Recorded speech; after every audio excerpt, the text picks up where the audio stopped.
Le groupe international de suivi et d'accompagnement de la transition au Burkina Faso évalue le processus de cette transition. Le groupe a tenu sa 4e réunion hier à Ouagadougou. À cette réunion, les partenaires du Burkina Faso se sont engagés à soutenir la dernière phase de cette transition devant déboucher sur les élections le 11 octobre prochain.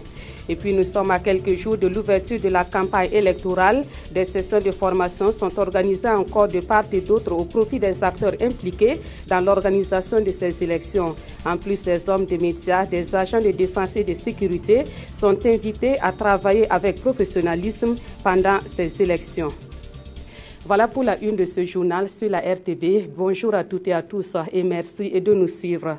Cela dit, le groupe international de suivi et d'accompagnement de la transition au Burkina Faso a évalué le processus de cette transition. Cette évaluation a été faite à l'occasion de la 4e réunion de cette structure tenue hier à Ouagadougou. La réunion a été présidée par le chef de l'État Michel Kafando et elle a connu la participation des partenaires du Burkina Faso. Ces partenaires ont d'ailleurs réaffirmé leur engagement à accompagner le processus de cette transition dans sa dernière phase. On fait le point avec Jean Zongo et Maxime Zongo. Les acquis, les insuffisances, les défis, tout sur le processus jusqu'à cette étape de la transition, tel était le contenu des communications. Des dispositions sont également prises et seront renforcées par les structures compétentes aux fins d'assurer la sécurisation du processus électoral. Quant au budget électoral, il est presque entièrement bouclé et je tiens à exprimer notre gratitude aux pays amis, aux partenaires du Burkina Faso qui nous ont financièrement et matériellement aidés pour que ces élections se tiennent à bonne date.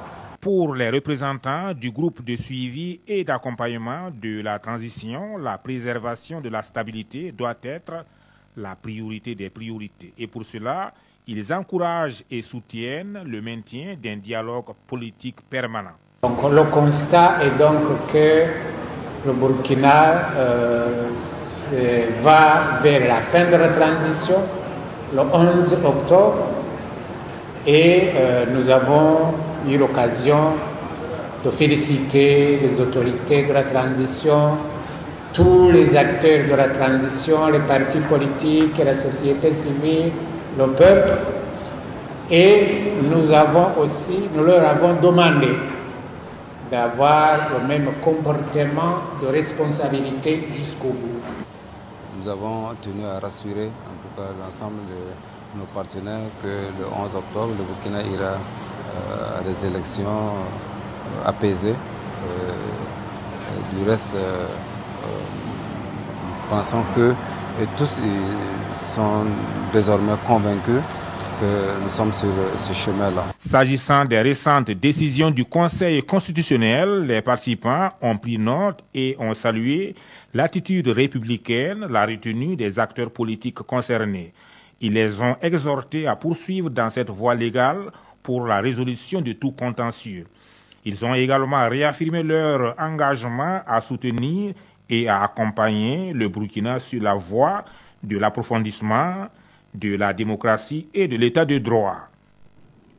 Et à quelques jours de l'ouverture de la campagne électorale, les femmes rurales demandent aux partis politiques de prendre leurs préoccupations en compte dans leur programme de société. Les préoccupations de ces femmes sont contenues dans un document. Le document en question a été soumis hier à la signature des partis politiques qui sont en lice pour l'élection présidentielle. En signant ce document, ces partis s'engagent à respecter les mesures que les femmes rurales ont définies en vue de leur épanouissement. Salifou Belem, Ali Taoussa, Jacques Lamissa, Tarpara. 6 partis politiques qui prennent part aux élections s'engagent pour la cause de la femme rurale. C'est un condensé de 10 mesures qu'ils comptent mettre en œuvre pour un Burkina débarrassé de la faim à travers la femme. Premièrement, c'est l'accès à la terre. Deuxièmement, c'est le matériel de transformation aux femmes. Et puis, il y a la technique de production et de transformation, il y a la promotion de nos produits locaux. Et sur l'élevage aussi, nous avons les techniques de la nouvelle technologie d'élevage, surtout la mise en cas du petit veau. Et puis ensuite, on a les prises de décision et dans les instances de prise de décision dans les différentes instances. Toutes les femmes du Burkina Faso vous observent et attendent de vous des actes et des comportements qui prendront en compte ces 10 mesures. Au sortir du 11 octobre, acteurs politiques, sachez que vous avez un grand rôle à jouer dans la prise en compte des préoccupations des femmes rurales, dans l'élaboration des politiques agricoles. Par ces mesures, les femmes tracent les sillons à suivre pour une prise en compte de leurs préoccupations. Un travail de veille sera fait avant et après les élections pour le respect de ces mesures. Et en prélude à ces élections, les hommes de médias renforcent leurs connaissances afin de travailler avec professionnalisme pendant cette période. La formation organisée à leur profit porte également sur la conduite du journaliste après les élections, et ce pour éviter qu'après le vote, le journaliste ne fasse des déclarations de nature à mettre à mal la paix sociale au Burkina Faso. La formation se tient à Ouagadougou à l'initiative de l'ambassade des États-Unis. Le reportage de Gérard Soumé et de Mounira Kéri. À quelques jours de l'ouverture de la campagne électorale, les hommes de médias renforcent ici leur capacité pour aborder avec professionnalisme cette période. L'initiative est de l'ambassade des États-Unis d'Amérique qui entend à travers cette session de formation rappeler aux journalistes la nécessité de respecter les règles éthiques et déontologiques pendant et après les élections.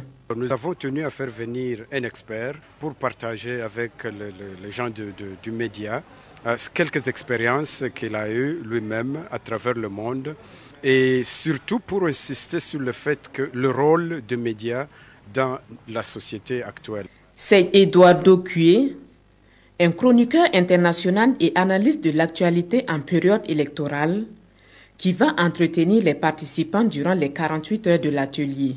On va passer 2 jours à réfléchir sur le rôle des journalistes dans une société en voie de démocratisation et quelles sont les responsabilités de la presse, comment est-ce qu'on doit couvrir les élections, pas techniquement, mais comment est-ce qu'on doit informer le peuple, les gens de la meilleure façon possible pour qu'ils aillent voter en connaissance de cause. Au sortir de cette formation, il est attendu des journalistes plus de professionnalisme et de responsabilité dans la couverture médiatique des élections à venir.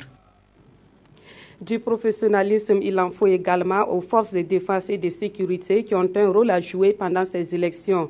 Pour cela, des agents de défense et de sécurité sont en formation à Ouagadougou. La formation porte essentiellement sur les stratégies de sécurisation des élections en vue d'en assurer la stabilité. À noter que cette formation à laquelle prennent part les représentants des unités de commandement militaire et de la police est soutenue par la fondation allemande Einsadel. Le reportage de Hervé Kabouri. Sécuriser aussi bien le processus électoral que les électeurs, c'est le défi qui se dresse aux forces de défense et de sécurité en cette période électorale. Ces hommes du commandement ont 3 jours pour renforcer leurs capacités en vue de distiller les bonnes informations à leurs troupes. Objectif, assurer avec professionnalisme la sécurité des élections d'octobre prochain. Ce premier jour, nous aurons les attentes de la CENI auprès de la sécurité. Et ensuite, nous allons voir le rôle des forces de défense et de sécurité dans l'organisation des élections. Demain, nous verrons le renseignement en période électorale et le maintien de l'ordre en période électorale. Après-demain, nous verrons la communication en période électorale et un module sur les gestes qui sauvent. C'est un module de sauvetage sur les premiers actes à poser en cas d'accident ou en tout cas de surveillance de problèmes lors de l'organisation des élections. Ils sont au total 60 participants issus des unités de commandement de l'armée et de la police. Cette formation bénéficie du soutien de la fondation allemande Einsadel. Formation également au profit du personnel de la compagnie logistique antiterroriste. Ce corps de l'armée burkinabé a suivi pendant 3 mois à Cambouensin une formation sur la logistique et le leadership. La cérémonie marquant la fin de cette formation est intervenue hier. Cette formation a été possible grâce à l'appui financier des États-Unis qui réaffirme ainsi son soutien au Burkina Faso dans la lutte contre le terrorisme. D'ailleurs, à la cérémonie de fin de formation, l'ambassadeur des États-Unis a offert à ce corps de l'armée du matériel d'une valeur de 5,5 milliards de francs CFA. Amadou Ilbouro et Amandine Lalsaga. 193 soldats de la compagnie logistique antiterroriste du Burkina ont vu leurs connaissances renforcées. Une formation axée sur la logistique et le leadership. Il s'est agi pour ces soldats de l'armée américaine d'outiller la compagnie pour une meilleure sécurisation des frontières. Nous avons beaucoup appris. Nous avons vu bon nombre de modules, notamment module en leadership, module en management, la simulation de convois et de protection de convois. Pour accompagner cette sortie de promotion, le gouvernement américain a remis un lot de matériel d'intervention. L'essentiel, c'est que chaque pays essaye de se préparer et d'être prêt à répondre à toute éventualité. Et c'est dans ce cadre-là que nous sommes ici. Nous sommes très contents d'avoir des partenaires fiables au niveau des forces armées du Burkina Faso. Le projet donc, pour la compagnie logistique est estimé à plus de 5 milliards. Donc, vous avez vu le parc auto et les équipements spécifiques pour la santé, pour le traitement d'eau qui a été donc livré ce matin. Il y a d'autres matériels qui vont venir. Selon l'ambassadeur des États-Unis d'Amérique au Burkina Faso, le gouvernement américain prévoit injecter près de 10 milliards de francs CFA dans la formation et l'équipement des forces armées burkinabais. Et Tulinabo Mushingi d'annoncer la construction prochaine des locaux qui abriteront la compagnie logistique antiterroriste du Burkina.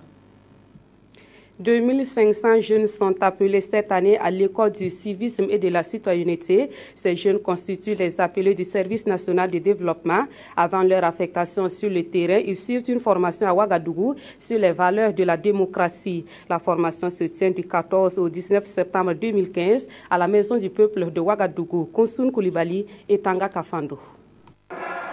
Avant de rejoindre leur service de production, ces appelés du service national pour le développement vont apprendre les rudiments de la démocratie et de la citoyenneté. Une formation de 5 jours organisée par leur structure de tutelle, le SND, qui leur permettra d'être promptes et aptes à servir là où leur devoir les appelle. Les jeunes auront à participer, en tout cas à écouter des formateurs, leur déployer des thèmes tels que le civisme, les droits et devoirs des citoyens, la connaissance des institutions de notre pays, la participation citoyenne au développement, l'animation de la vie politique en démocratie. À l'ouverture, la ministre de la Justice et des Droits humains est venue encourager l'équipe du SND et adresser un message de civisme et de patriotisme aux contingents. La santé d'un pays, sa vivacité, se mesure à l'état de sa jeunesse. Si nous avons une jeunesse amorphe, illettrée, en chômage, désespérée, violente, alors c'est notre pays tout entier qui est amorphe, qui est désespéré, qui est violent. Créé le 18 juillet 1984, le SND a pour, entre autres missions, de canaliser, former et impliquer la jeunesse dans le processus de développement du pays pour une citoyenneté responsable. Autre point de l'actualité, et nous partons dans la région du centre-nord et précisément à Kaya. Cette ville est actuellement en plein chantier de construction pour abriter la fête du 11 décembre à venir. Pour accélérer la réalisation des infrastructures, un centre de facilitation des actes de construire a été installé hier à Kaya. Avec ce centre, les démarches pour obtenir le permis et le certificat de construire devront se faire sur place. Le compte rendu de Karim Patrick Namouano. Kaya est en construction, cependant 63% des chantiers ne disposent pas de permis de construire en ville.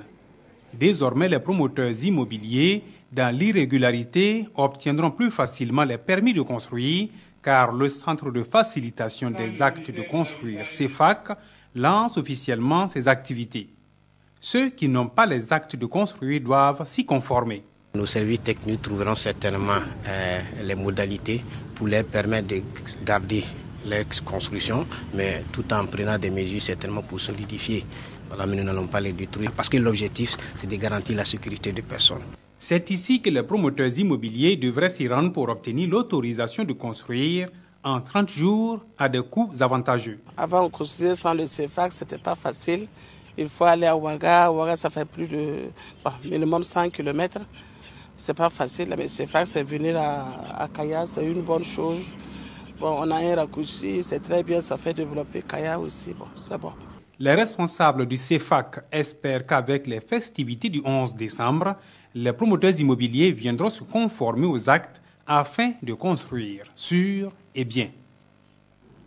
Le prix de l'innovation pour l'Afrique édition 2016 a été lancé hier soir à Ouagadougou. Ce prix se présente comme un projet pour promouvoir et soutenir les innovateurs et les chercheurs africains. Ce prix est lancé par la Fondation Ouest africaine pour l'innovation et l'entrepreneuriat et la Fondation africaine pour l'innovation. Les candidatures à ce prix sont déjà recevables sur le site de l'institution. Des précisions avec Koussoun Koulibaly et Lazare Pouya. Le prix de l'innovation pour l'Afrique PIA est, selon ses promoteurs, une initiative lancée en 2011 par la Fondation africaine pour l'innovation AIF. Cette fondation s'est fixée pour objectif d'accroître la propriété des Africains en catalysant l'esprit d'innovation sur le continent. Le constat est que durant 5 ans que le prix est lancé au niveau de l'Afrique, peu de Burkinabés postulent à ce prix. C'est fort de ce constat que nous avons décidé que la fondation basée en Suisse, AIF, vienne au Burkina, présente le prix aux inventeurs, aux innovateurs burkinabés, aux jeunes entrepreneurs, aux chercheurs, aux étudiants. C'est une compétition qui court sur à peu près 3 mois. Ensuite, à la fin de la compétition, nous avons 10 finalistes, 3 lauréats. Donc cette année, nous avons un montant, comme d'habitude, à répartir entre 3 gagnants de 65 millions de francs CFA environ. Nous avons donc également pour les 7 nominés qui n'auront pas eu la chance de finalement d'être candidats, un montant d'à peu près 2 500 000. Et pour la deuxième fois, nous allons également nous intéresser aux innovateurs femmes, nous intéresser aux jeunes. 5 domaines prioritaires ont été retenus pour les candidats de l'élection 2016, lancée du 3 août au 31 octobre 2015. Il s'agit des domaines de l'agriculture et agro-industrie, de l'environnement, l'énergie et l'eau, la santé et le bien-être, l'éthique et enfin les industries manufacturières et services. Innovateurs, chercheurs et entrepreneurs du Burkina Faso sont donc invités à envoyer leur candidature au www.innovationprizeforafrica en un seul mot.org. Les premiers bénéficiaires du projet filets sociaux ont reçu leur paiement le mardi dernier à Oula, c'est dans la région du Nord. Il s'agit des bénéficiaires des provinces du Yatenga et du Zondoma. Le projet filets sociaux lancé en 2014 est à sa phase pilote. Il vise à soutenir 40 000 ménages de 3 régions du Burkina Faso. Le reportage de Irénée Kabouré et de Alain Savadogo. Pour ce premier paiement du transfert monétaire, le projet Filets sociaux Burkinang Saya a remis des sommes allant de 30 000 francs à 40 000 francs CFA à chaque ménage vulnérable. 356 bénéficiaires ont été concernés pour le paiement de ces premiers jours. Et pour aider les bénéficiaires à profiter de l'opportunité, le ministère de l'Action sociale et de la Solidarité nationale s'est engagé pour les accompagner. C'est du devoir du ministère de l'Action sociale, en collaboration avec la Banque mondiale, de s'assurer que les fonds sont utilisés à bon escient. Pourquoi pas, dans chaque ménage, avoir un petit élevage? Pourquoi pas, dans chaque ménage, avoir un accompagnement en termes de conseils? Pourquoi pas, pouvoir encore les aider même à réaliser même de tout petits projets avec ces montants qu'on va leur donner? C'est dans cette perspective d'accompagnement et de suivi que nous allons pouvoir d'abord assurer le succès du projet. Ensuite, penser donc à la généralisation et à la pérennisation du projet. Pour les bénéficiaires, ces sommes vont leur permettre d'entreprendre des activités génératrices de revenus. Et les partenaires financiers du projet visent par cet appui à accompagner le gouvernement burkinabé dans la lutte contre la pauvreté. Il s'agit de faire en sorte que ce soit une réussite dans un premier temps. Ensuite, ce qui le gouvernement nous sollicitera comme appui, et comme nous l'avons toujours fait dans les différents secteurs, nous apporterons l'appui nécessaire en fonction des disponibilités et des stratégies du gouvernement. Nous allons réaliser de petits projets avec cet argent. Les revenus vont nous permettre de prendre soin de nos familles et de scolariser nos enfants. Le transfert monétaire qui a débuté dans la région du Nord va s'étendre dans les régions de l'Est et du Centre-Est. pour dire que les travaux du groupe de contact sur le processus électoral et l'entrée en vigueur de la journée de travail continu sont les principaux sujets évoqués dans la presse écrite ce mercredi. En page internationale, les quotidiens se sont intéressés à la sortie de l'opposition congolaise contre un troisième chef Kabila. Les journaux ont été lus pour vous par Aimé Solange Guigma. Le groupe international de suivi et d'accompagnement de la transition au Burkina donne son blanc-seing, affiche l'observateur Palga. Alors que le soir nous informe qu'il n'y a pas eu d'entente, la preuve du consensus des acteurs burkinabés voulu par le groupe et la communauté internationale pour valider le processus semble introuvable, indique le journal. Sidoya nous apprend à ce sujet que les représentants de la CEDEAO, de l'Union africaine et de l'ONU ont appelé l'ensemble des acteurs de la scène politique burkinabé à préserver la paix pour bien parachever la transition. La journée de travail continue a débuté hier, nous informe aujourd'hui au Faso. Une journée pas encore dans les habitudes des usagers poursuit l'Express du Faso avec un début difficile, nous précise Sidoya. Du reste, les agents s'adaptent, mais les usagers se cherchent, nous informe le pays. En politique étrangère, on apprend dans les colonnes de Sidoya qu'il y a un rassemblement de l'opposition en RDC pour dénoncer la tentative du gouvernement de glisser le calendrier électoral. Aujourd'hui, au Faso nous précise que le problème avec les glissements, c'est qu'ils peuvent se muer en glissade fort dangereuse. Pour le pays, toute tentative de passage en force peut être très risquée pour Kabila. Il interpelle donc la communauté internationale à prendre ses responsabilités pour éviter à la RDC les tourments d'autres peuples dont la boulimie du pouvoir des dirigeants a fait vivre les pires cauchemars à leur population. C'est la fin de ce journal. Merci de l'avoir suivi. Très bon après-midi à toutes et à tous.